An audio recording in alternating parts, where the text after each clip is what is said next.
All right, hi there everybody. It looks like most of your classes have been created, so this will be a real quick video just to set up our Mustang morning classes. So once you go into Google Classroom, you should have a class titled Advisory, your grade level, and then it says period Mustang. It should be already populated with the students that you have. The first thing you'll have to do is click Accept. It should say Accept right down here. Click Accept if you haven't already. And then that will take you into the class. And there's two things we need to do.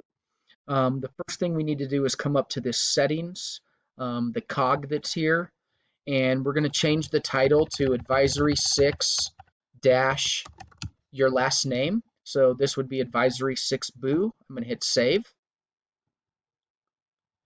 And then the second thing we need to do is here where it says Meet Link, click Generate Meet Link, and then go ahead and hit Generate and save.